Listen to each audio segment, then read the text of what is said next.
নির্বাচনের চেয়ে বিচার ও সংস্কারই এখন সময়ের দাবি। ভারতে বিমান বিধ্বস্তের ঘটনায় তারেক রহমানের শোক প্রকাশ। জুলাই বিপ্লবের শহীদেরা আমাদের প্রেরণার উৎস হয়ে থাকবে, এমনটাই মনে করছেন বুলবুল। নির্বাচনের চেয়েও গুরুত্বপূর্ণ সংস্কার ও গণহত্যার বিচার, এমনটা মনে করছেন আবু হানিফ। এতক্ষণ শুনছিলেন সংবাদ শিরোনাম, এবারে বিস্তারিত।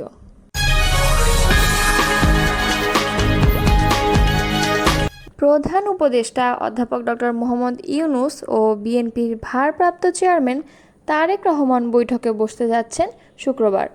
সেন্ট্রাল লন্ডনের ডরচেস্টার হোটেলে স্থানীয় সময় সকাল 9টা থেকে 11টা পর্যন্ত এই বৈঠক অনুষ্ঠিত হবে। দেশের রাজনৈতিক অস্থিরতা, নির্বাচন ও ক্ষমতা হস্তান্তর নিয়ে চলমান টানাপোড়েনের প্রেক্ষাপটে এ বৈঠক ঘিরে দেশ বিদেশে শুরু হয়েছে নানা আলোচনা ও প্রত্যাশা। এই বৈঠককে ঘিরে বিভিন্ন রাজনৈতিক দল বিভিন্ন প্রত্যাশার কথা তুলে ধরেছেন। তেমনি শীর্ষ দুই ব্যক্তির বৈঠক ইস্যুতে যুগান্তরকে প্রত্যাশার কথা জানিয়েছেন ইনকিলাব মঞ্চের মুখপাত্র শরীফ ওসমান হাদী। বৈঠকের গুরুত্ব তুলে ধরে তিনি বলেন, বিএনপি এই মুহূর্তে দেশের সবচেয়ে বড় রাজনৈতিক দল। দলটির বিভিন্ন আন্দোলন সংগ্রামে অনেক ত্যাগ আছে, সুতরাং বিএনপিকে বাদ দিয়ে দেশ পরিচালনা অত্যন্ত কঠিন। এটা যেমন সত্য, তার থেকে আরও সত্য হচ্ছে আমাদের খেয়াল রাখতে হবে এত মানুষের ত্যাগের বিনিময়ে জুলাই এসেছে। এরপরও ন্যূনতম মৌলিক সংস্কার না করেই যদি বিএনপির দাবি মতে ডিসেম্বরে নির্বাচন দিয়ে দেওয়া হয়, তাহলে জনগণের রক্তক্ষরণ হবে। সুতরাং দুটোই জনদাবি। সরকারকে বিএনপির সঙ্গে বসতে হবে, পাশাপাশি জনতার তরফ থেকে তারেক রহমানের সঙ্গে প্রধান উপদেষ্টার বসা, এটাও গুরুত্বপূর্ণ এবং ইতিবাচক। বৈঠকে বসেই সংস্কার ও বিচার বিষয়ে চূড়ান্ত সিদ্ধান্ত আসবে বলে জনতা প্রত্যাশা করে। পাশাপাশি নির্বাচন নিয়ে সিদ্ধান্ত আসতে পারে। ইনকিলাব মঞ্চের এই মুখপাত্র বিশ্বাস করেন, বিচার ও মৌলিক সংস্কার যদি আগামী 2 মাসের মধ্যে হয়ে যায়, তাহলে পরের মাসে নির্বাচন হলে দেশবাসী কোনো প্রশ্ন তুলবে বলে আমার মনে হয় না। সুতরাং নির্বাচনের তারিখ ইস্যুর চেয়ে বিচার এবং সংস্কার বিষয়ে তারেক রহমানের সঙ্গে বৈঠক আলোচনা হওয়া অত্যন্ত জরুরি। এটা আরও আগেই বসা উচিত ছিল বলে মনে করেন তিনি। অন্তর্বর্তী সরকার ঘোষিত নির্বাচনের টাইম ফ্রেম নিয়ে ওসমান হাদী বলেন, অন্তর্বর্তী সরকার জুন থেকে সরে এসে প্রায় নির্দিষ্ট ডেট ঘোষণা করেছে। আবার বিএনপি ডিসেম্বরের দাবি জানিয়ে আসছে। পলিটিক্স হচ্ছে আর্ট অব কম্প্রোমাইজ, এক্ষেত্রে সবাইকে কম্প্রোমাইজ করতে হবে। ডক্টর ইউনূস জাতীয় নির্বাচন এপ্রিলের প্রথম সপ্তাহের যে ঘোষণা দিয়েছেন, তাতে দেশের আমজনতা সবাই সাদরে গ্রহণ করেছে বলে মনে করেন ইনকিলাব মঞ্চের এ নেতা।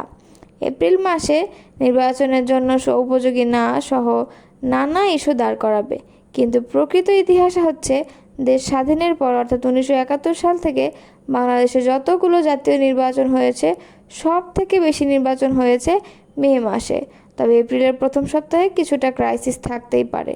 নির্বাচনের সময়সীমার থেকে বর্তমানে বড় ক্রাইসিস হচ্ছে বিচার ও সংস্কারের বিষয়ে সরকারের সঙ্গে রাজনৈতিক দলগুলোর সিদ্ধান্তে আসা। ভারতের গুজরাটের আহমেদাবাদে বিমান বিধ্বস্তের ঘটনায় শোক প্রকাশ করে বার্তা দিয়েছেন বাংলাদেশ জাতীয়তাবাদী দলের ভারপ্রাপ্ত চেয়ারম্যান তারেক রহমান। বৃহস্পতিবার সন্ধ্যা 7টা 10 ফেসবুকে নিজের ভেরিফাইড আইডিতে এক পোস্টে তিনি এ শোক জানান।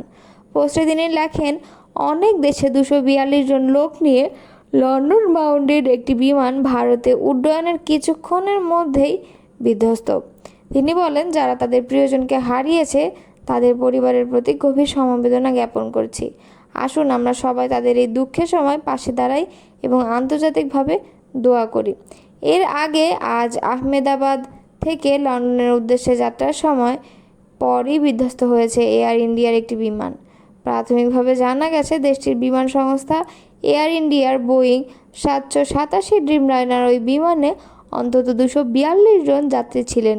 এই ঘটনায় বিমানের বহু যাত্রীর প্রাণহানির আশঙ্কা করেছেন সংশ্লিষ্টরা।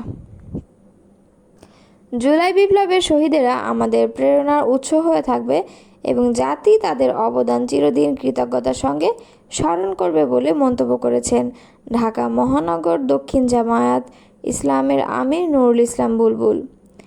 বৃহস্পতিবার বিকেলে দলটির জুলাই আন্দোলনের শহীদ ফারহান ফায়াজের পরিবারের সদস্যদের সঙ্গে ঈদ পরবর্তী সাক্ষাৎ ও কুশল বিনিময় করেছেন বাংলাদেশ জামায়াতে ইসলামীর নেতারা।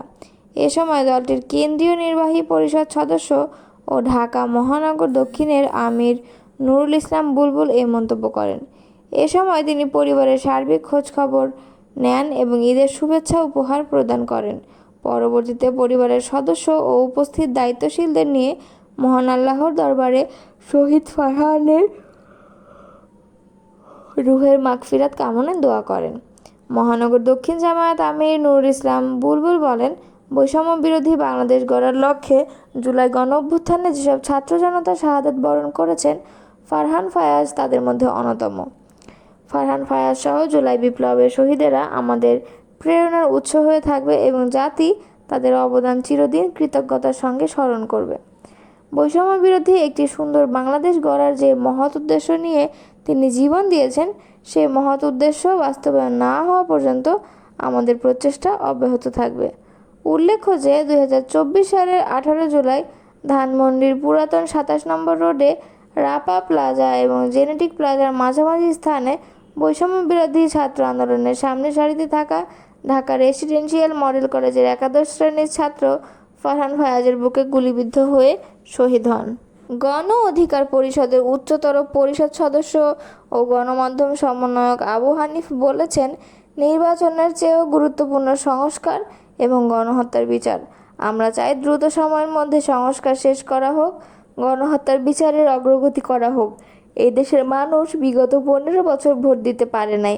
গণতন্ত্রকামী মানুষ ভোট দিতে চায়, তাই মানুষকে ভোট দেওয়ার সুযোগ করে দিতে হবে। বৃহস্পতিবার বিকালে কিশোরগঞ্জের পুলেরঘাট বাজারে গণ অধিকার পরিষদের পক্ষ থেকে লিফলেট বিতরণ ও গণসংযোগ শেষে সংক্ষিপ্ত বক্তব্য তিনি এসব কথা বলেন। এ সময় আবু হানিফ বলেন, বিগত সময়ে কিশোরগঞ্জে আওয়ামী লীগের অনেক নেতা ছিলেন, কিন্তু এই এলাকার কোনো উন্নয়ন করেনি। এই পুলেরঘাট বাজারে সব সময় যানজট থাকে, কর্তৃপক্ষ কোনো ব্যবস্থা নেয়নি। দ্রুত সময়ের মধ্যে ব্যবস্থা নেওয়ার দাবি জানায়। স্বাধীনতার 53 বছরে এই দেশের ক্ষমতার পরিবর্তন হয়েছে, নেতার পরিবর্তন হয়েছে, কিন্তু শাসন ব্যবস্থার পরিবর্তন হয়নি। যে দল ক্ষমতায় ছিল তারা জনগণকে শাসন করেছে, শোষণ করেছে। এই ব্যবস্থার পরিবর্তন করার সুযোগ দিয়েছে জুলাই গণঅভ্যুত্থান। আমরা চাই রাষ্ট্রের সংস্কার করা হোক। তিনি আরও বলেন, 2018 সালের পর থেকে স্বৈরাচারের বিরুদ্ধে আমরা লড়াই করেছি। সেই লড়াইয়ের নেতৃত্ব দিয়েছে নুরুল হক নূর। অসংখ্যবার হামলার শিকার হয়েছে, মামলা খেয়েছে, জেল খেটেছে, তারপরও আওয়ামী লীগের সঙ্গে কোনো আপোষ করে নাই। জুলাই গণঅভ্যুত্থানের সময়ও কারাগারে থাকা অবস্থায় রিমান্ডে শেষে বলেছিলেন, আওয়ামী লীগের 90% পড়ে গেছে, আর 10% ধাক্কা দেন। বিগত সময়ে ফ্যাসিবাদ বিরোধী লড়াইয়ে এক আপোষহীন চরিত্রের নাম হচ্ছে নুরুল হক। এই নূর কোনো সময় আপোষ করে নাই, ভবিষ্যতেও আপোষ করবে না। আবু হানিফ আরও বলেন, জুলাই গণঅভ্যুত্থানের আগে আওয়ামী লীগ চাঁদাবাজি, দখলদারি করত। তাদের পতনের পরও অন্য অনেকেই এখন সেই দখলদারি, চাঁদাবাজি শুরু করেছে। আওয়ামী লীগের 15 বছরের দুঃশাসন টিকে নাই। সুতরাং নতুন করে কেউ আওয়ামী লীগের মতো আচরণ করলে তাদের পরিণতিও আওয়ামী লীগের মতো হবে। যারা চাঁদাবাজি, দখলদারি করছেন তারা আওয়ামী লীগের পতন থেকে শিক্ষা নিন। গণ অধিকার পরিষদ সহসভাপতি শফিকুল ইসলাম শফিক বলেন, আমরা জনগণের জন্য কাজ করতে চাই, এই দেশের মানুষের অধিকার প্রতিষ্ঠা করতে চাই।